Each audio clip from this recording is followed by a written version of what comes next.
All right, welcome to the next week. We're going to finish up these slides now on artificial intelligence and then maybe start some new ones.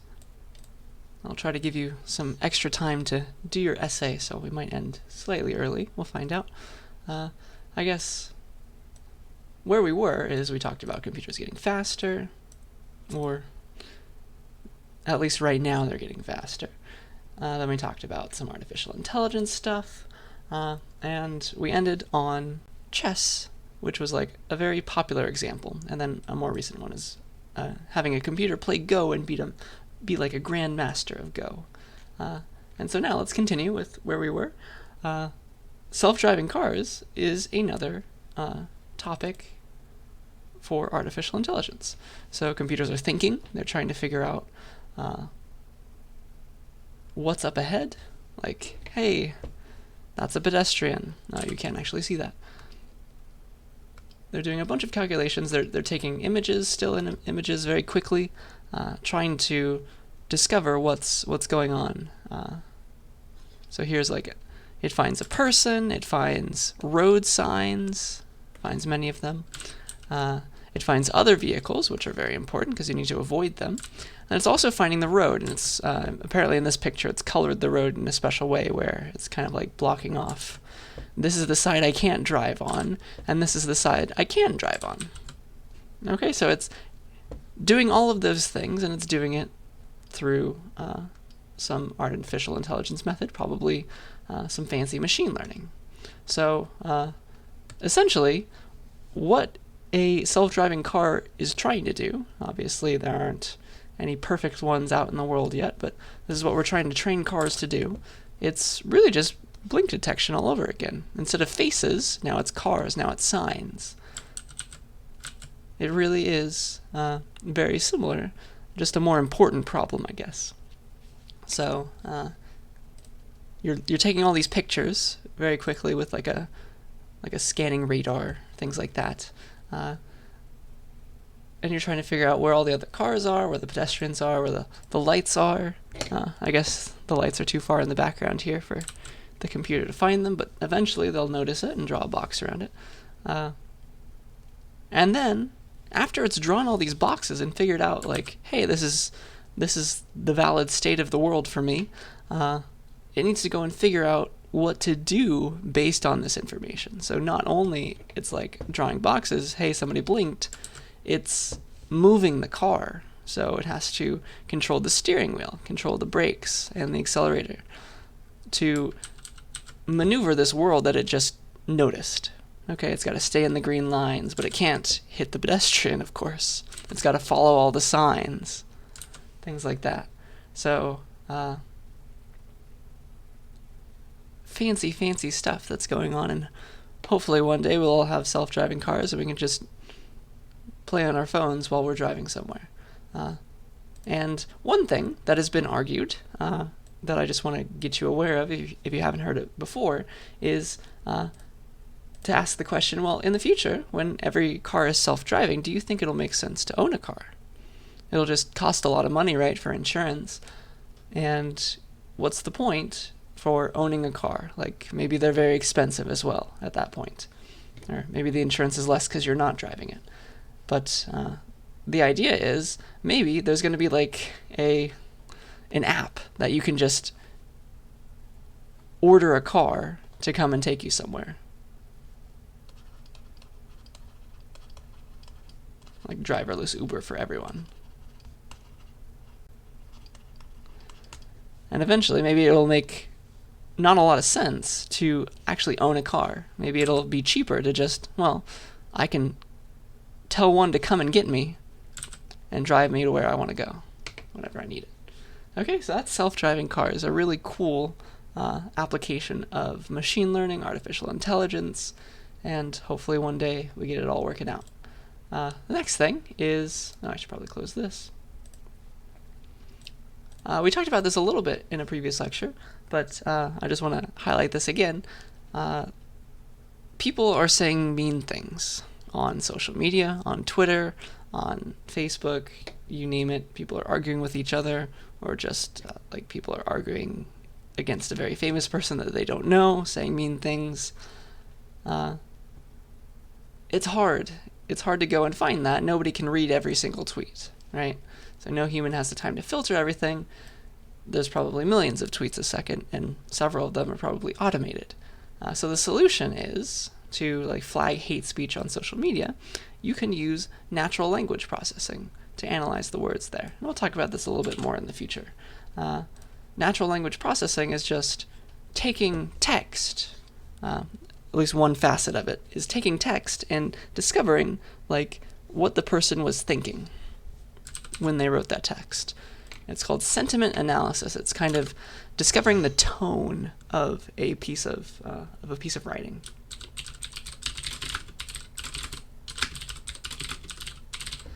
So, was it happy? Was it expressing excitement? Happy, sad, very sad, angry, very angry, things like that.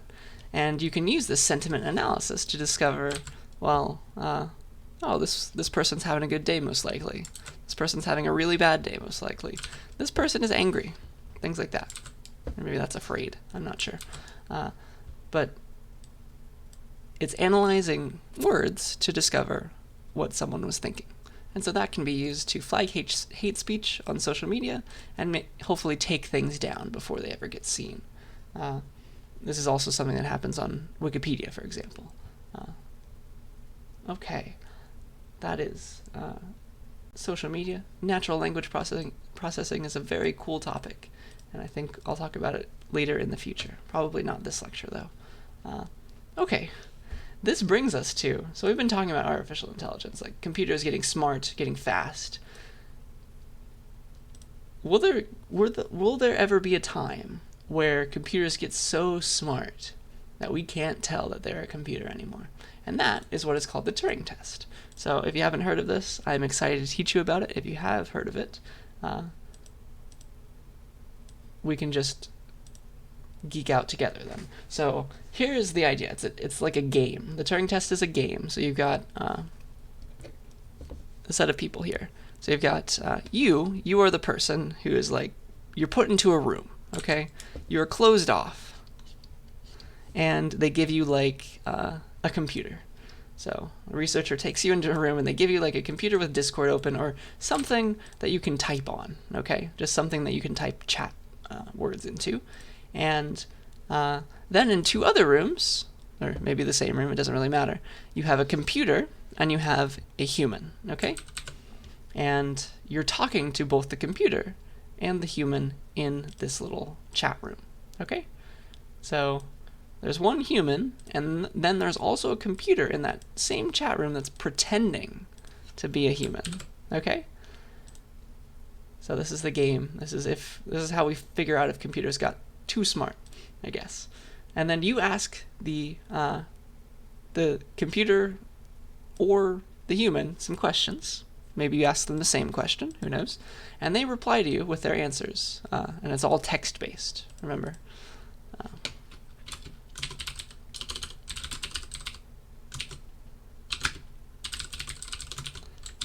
Okay, so it's not like they're talking to you or anything. And then at the very end of the experiment, you have to say who you think the computer was. So you have the human, and then you have the computer pretending to be human, and you have to figure out, as the person who is taking this test, whether or not you can correctly discover who the computer was. And so at the very end, you get to take your guess, and if you're unable to tell, like if they run this same experiment for several people and it's like significantly greater than chance for discovering the computer, then the computer lost. Okay, but if you're unable to tell which one was the computer with a greater than 50% chance significantly, the computer what's called passed the Turing test. So eventually we're going to get to that. And depending on the length of the test, like maybe you only get a few questions, maybe you get like 5 minutes with each of these people / computer, the computers can kind of fool people pretty well. Like there's like automated chat rooms these days.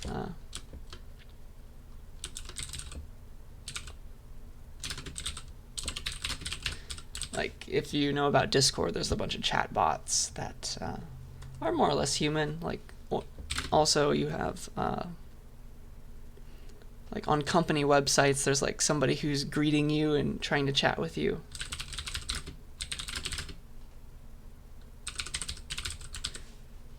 Trying to help you and get you to where you want to go. So in a sense, computers can already kind of pass this Turing test, depending on the situation. So isn't that cool and isn't that scary? That is the Turing test. Now you know about it. Okay, along the same lines, I want you to see something pretty cool. So there's this thing called the GPT-3 neural network. I forget what it stands for, I didn't write it down. But I'm going to show you something cool about it. So please read that news article on the right. Stop this video, just read it. Maybe I can zoom in on it for you. There we go. Give you a better view on it. I hope you have read that, and that is a news article, let's pretend. Now let me move this down and tell you that this entire article was created by a computer with very minimal information, okay? Cool, huh? So, I guess I can take this away. So it was made up by a computer, and it was given very minimal information. It's given a very short prompt and nothing else, like pretend it was like writing this for one of our essay prompts. Something as short as that could cause a computer to write this. And it sounds real, doesn't it? So this is a neural network, so it's a computer pretending to be a human brain. Okay, so it's got 175 billion neurons controlling the output of a virtual brain. And what it does is it takes text as input and it produces text as output.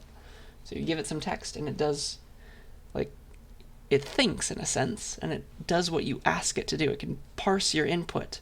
It can understand English in a sense. So it can write essays in this class, and I wouldn't have a clue as to whether or not it was you writing it or the computer writing it, probably. So it's a good thing that it costs a lot of money to use this right now. So this is where we're headed. This is, like, obviously passing the Turing test, right? There are some setbacks, some things wrong with it still. For some cases, it doesn't sound like a human, like it can't do fancy math yet. But it can do basic math. It's a very interesting topic. So you might want to look into this. This is a very recent thing. Search GPT-3. And if you want to pay a lot of money, you could run it and give it a prompt and see how cool it is yourself. Okay, so that's a very cool / scary idea again. Now the final one, the final thing that I want to talk about in this set of slides is what is known as the singularity, which is extra scary, or extra really cool, depending on how you think about it. So if you have not heard of this, again, I'm excited to be the first one to tell you about it. So the singularity is a case where computers are so smart, they're smarter than us. So let's think about it this way. So remember how I told you that the computerized versions of brains, these artificially intelligent machines that play chess and Go, they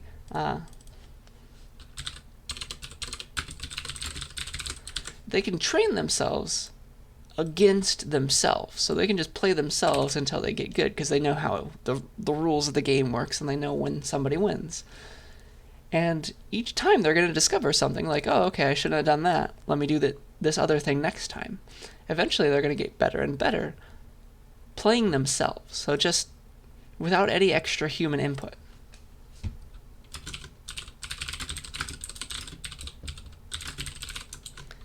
So they're thinking on their own.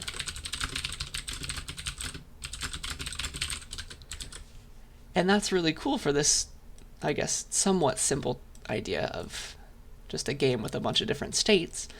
But what if the same thing happened for general machine intelligence, like a computer that essentially could function as a human. Okay? So,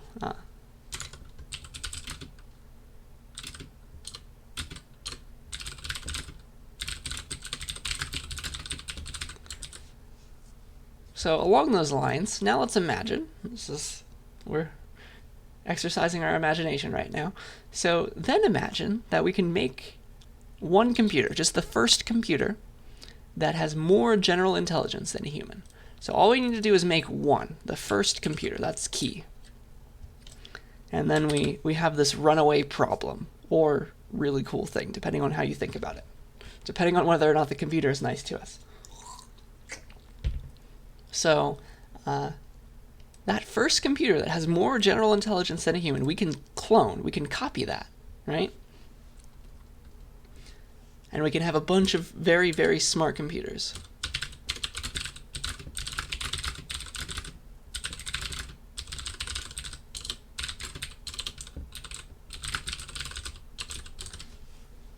With enough processing power, this might one day be a thing. And it will change the world. Okay. Now, because we have a bunch of computers, a bunch of copies of computers that are really, really smart, we can make them work. That computer that's smarter than us could invent a better version of itself that a human would never have come up with. Because we're too stupid. We don't have the brain power to come up with this cool new version of itself. So the second we make the first one, it can make a better version of itself. So if we build that new version, we can ask that new version to create a better version of itself. And it's smarter, so it'll do something better and fancier. And eventually, we will have super intelligence. And this is what is known as the singularity. So the first computer that's smarter than humans can invent a better version of itself. And that is that is where humans don't have to do any work ever again. And this is the idea, if you read this quote. The first ultra-intelligent machine is the last invention that man need ever make, provided that the machine is docile enough to tell us how to keep it under control. So that's a big if. So hopefully our very, very smart computer that tells us how to build a fancier version of itself and thinks better than us and just knows more, hopefully it's nice to us. Because if it's not, it can take over the world probably, right? It can hack everything. So hopefully that computer is nice to us and it just helps us create a cool utopia. So this is a possibility in the future. Who knows when? But it's something cool to think about. That is the singularity, and that's where I want to leave you on this set of slides. So artificial intelligence. Cool or scary, depending on the topic or how you think about it. So hopefully we can get to the singularity quickly so that we never have to work again. All right, so that brings us to the next set of slides that I want to start. I really don't think we'll finish them today. We're just going to keep being like in the middle of one, but that's okay. You're going to watch these videos in order anyway. So the next things that I'm going to talk about are really the word quantifier. That's going to be the big topic. But we need to go through qualifiers to get there. So this is a math lecture. Sorry about that, but it's important. So let's get started with qualifiers. And they're a way to, if you've heard the word qualify, I've said it a bit. They're how you qualify statements. Okay, so nothing's ever absolute in an argument, and especially in an argument. Like something isn't always true usually, right? So how can we soften our statements so that they're just not a bunch of generalizations? Like nobody should ever do X. Nobody should ever have a car. That's a sweeping generalization. We shouldn't say those things. So let's talk about qualifiers now. So here's my first example of a qualifier. Almost every day in Fresno is unbearably hot when it's July. And, well, you might say, no, wait. There was that one day, it was in the 80s. You're wrong. And that's where I said almost every day. So that's a qualifier, okay? Almost is a qualifier. And we say this all the time in our arguments.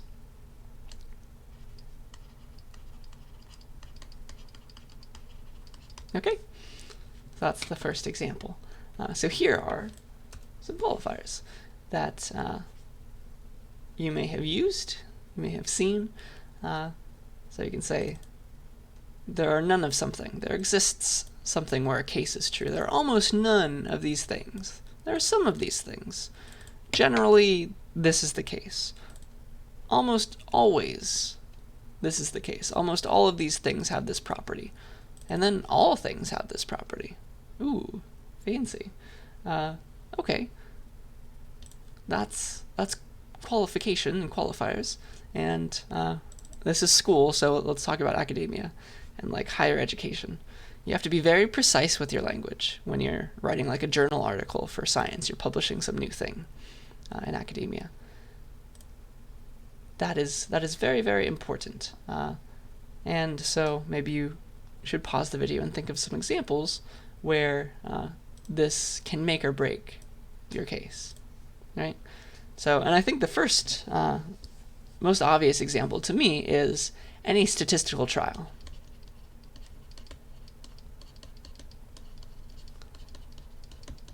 Because we never are looking for all in any kind of like clinical trial. Let's maybe talk about the COVID vaccine. They're still working on it. They haven't approved it yet. And what they're doing is a bunch of clinical trials for each competing person who's making this vaccine. So they're not after the idea of everybody getting, everyone who gets vaccinated has immunity to the virus. They want something like, I think one of the people big in the government said that they will accept the vaccine if it's like greater than 60% effective or something like that. Don't quote me on it. So this is like, this isn't any of these. It's generally the case, I guess. It's generally effective. And that'll still make a good vaccine and stop the spread enough for us to control the virus. So that's a good example, I think. Any statistical trial, they're not looking for perfection. They're just looking for a good probability, right? So generally is kind of like most people who get the vaccine will become immune, and that's what we want. Okay, so those are qualifiers. Let's now talk about the mathematical equivalent. Okay, so quantifiers, they are the mathematical equivalent of qualifiers. Oops.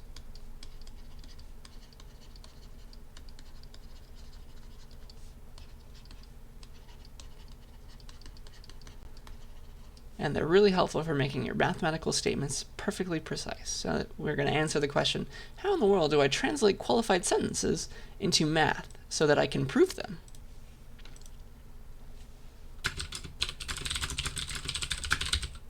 I guess I should add that. Okay, so I have to introduce some weird notation, and if you take computer science, you will eventually see this again. So here are two quantifiers, okay? We can formally specify most qualifiers with them, plus all the other logical stuff that we know about now. So this one that is an A, so somebody took an A and they reflected it across a horizontal axis, and they came up with this symbol. It means for all. Okay, so when you see that, you say for all. That's what it means in math. It's for all. And then somebody took an E, capital E, and they reflected that across a vertical axis. And it is, you read this as there exists. Okay, so there are some others that deal with like things like time and things that will be true in the future, but they are graduate level things, and obviously I will skip those because this is just an introductory class. So you have for all and there exists, and that's pretty much all you need to represent all of this. All right, so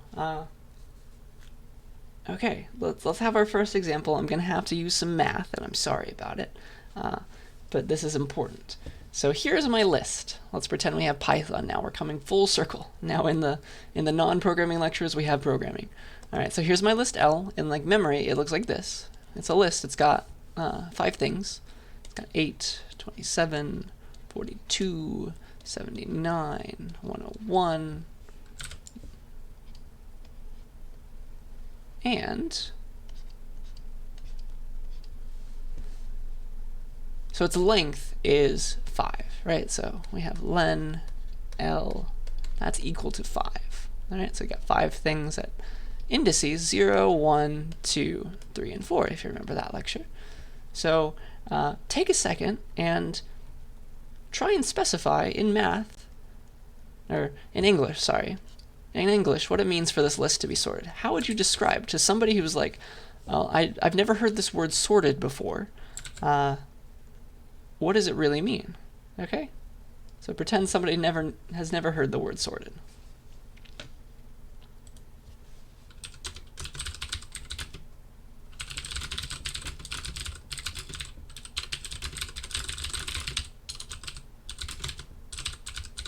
Don't know why that is centered. Okay, so what do you think? I think you'll notice, kind of, that like, I mean, things are getting bigger, right? That's what it means for these things to be sorted, right? These elements at each index, they're getting bigger, right?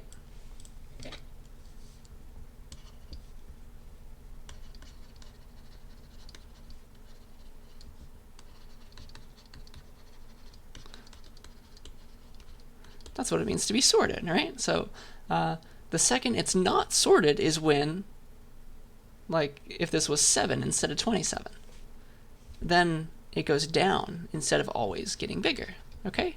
So hopefully that's intuitive to you, to reason like that.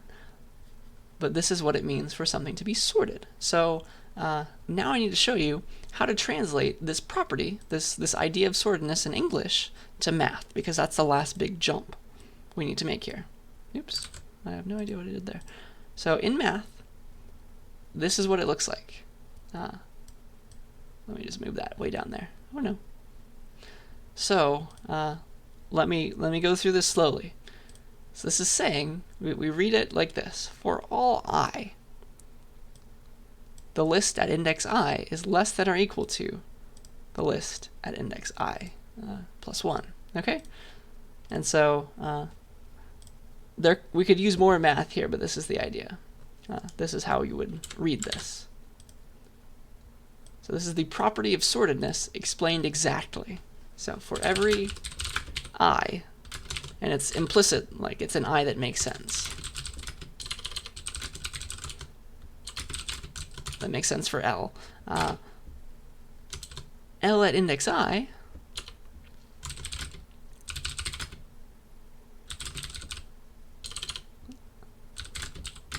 is greater than, or sorry, less than or equal to L's element at index I plus 1. Okay? So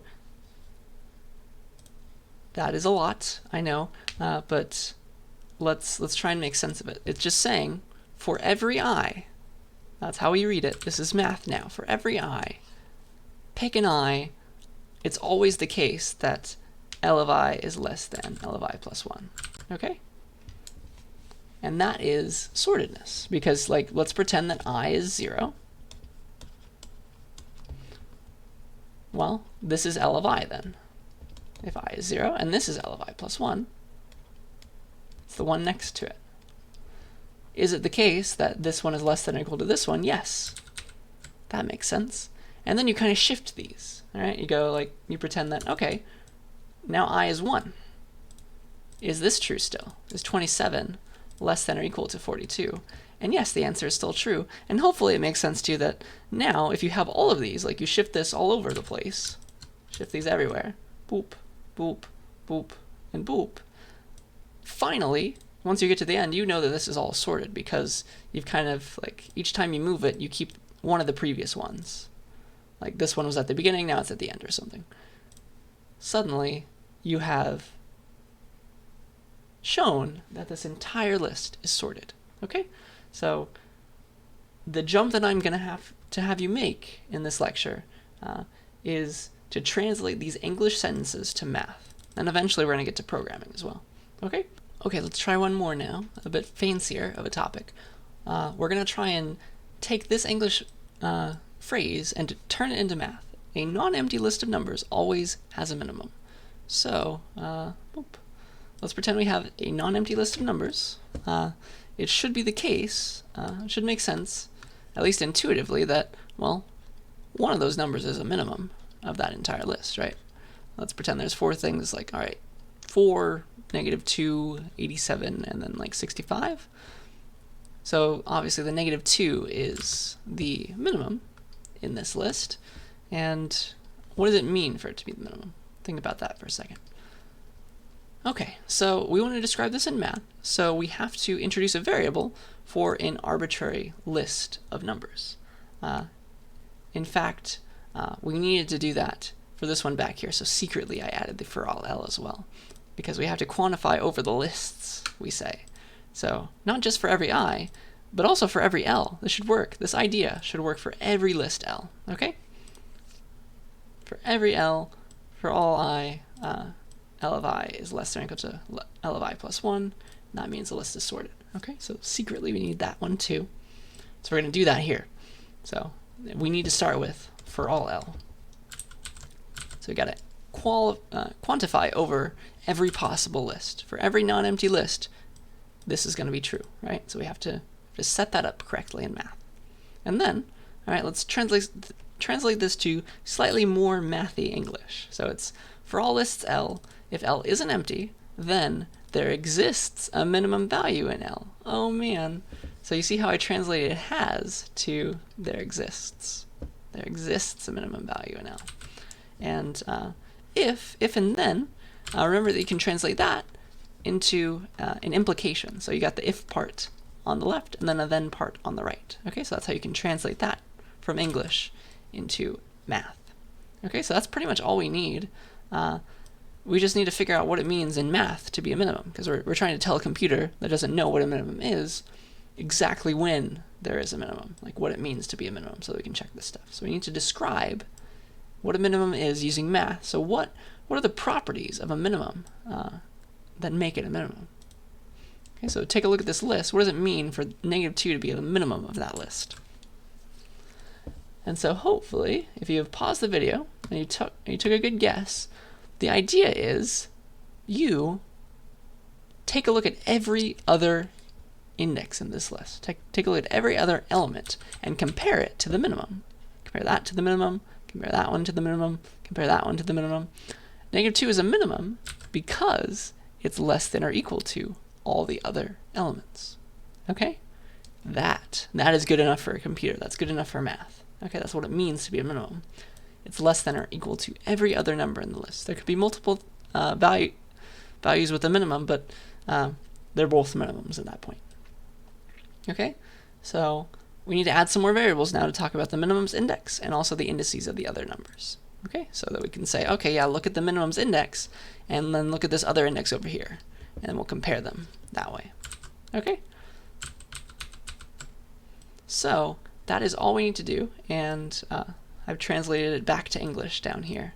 So let's get started.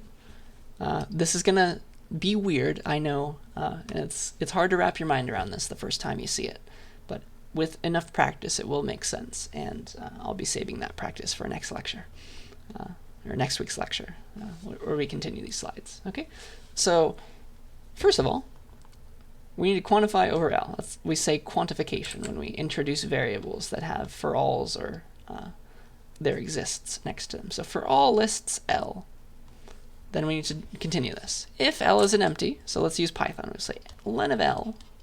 If that's not equal to 0, so if that's true, this is the if case, and then on the right side of this I put the then case. All right. So if the length is not equal to 0, then there exists a minimum value. Oh shoot. Let's call it. Let's talk about indices as well. instead of values. Let's say there exists a min index. I'll call it this, idx, I guess. I could write that better. dx. There exists a number that is the min index, such that if you try any other index, like look at this one, look at this one, look at this one, look at this one, try every index in the list, such that for all indices I in the list, that makes sense for that list, well, L at the minimum index is less than that I. So there's one minimum index that exists that works for if you compare it to every other index in this list. Actually, you can compare it to itself as well. So we're just going to say for all I, L of min index is less than or equal to L of I. So this is the full solution. This is how you translate that to math. Let's go back to English now. Let's read this again. So this is how you'll take this and convert it to English. We'll say, okay, for all lists L, really we can be a bit more precise if we wanted to. We know that L means list though. For all lists L, if L's length is greater than or equal to 0, then there is an index, there exists, or there is an index in L, we'll call it min index, such that we say for every other index, this is the minimum part down here now, all this right here, such that for every index in I in L, try them all now, L at the minimum index is less than or equal to L of I. That's what it means to be a minimum. We just mathematically specified it. Okay? I know that's weird, and it's going to take some getting used to, but hopefully it's not too bad. I'll give you plenty of more examples, I promise. So before I let you go to work on your essay a little bit earlier, so I want to give you one last definition, and that is of predicate. So a predicate is a proposition. It's just a proposition, and we know what that means. It's just anything that evaluates to true or false that you can prove with some quantified variables in it. And what that means is anything that comes after a for all or there exists. If you have your for all x's and your, I guess, exists y's, maybe. Have as many of those as you need. The variable on the right side of these quantifiers is called a quantified variable. Okay? That's all that means. So a predicate, these things that we've been making, they're called predicates. They have quantified variables in them, and we can go and prove them, and they'll be true for multiple things, not just one case like the case for propositions. Okay? So the next step is proving these, and one way to do that is by writing programs. Okay, so that's where I want to leave you for now. I'll see you in your programming lecture, and then next week we'll come back to these slides and talk about translating from English, those English sentences, to predicates like we were, give some more examples of that. And then also proving those predicates, like finding proofs for them with code. Okay, so with that, that's where we'll stop, and I'll see you in the programming lecture.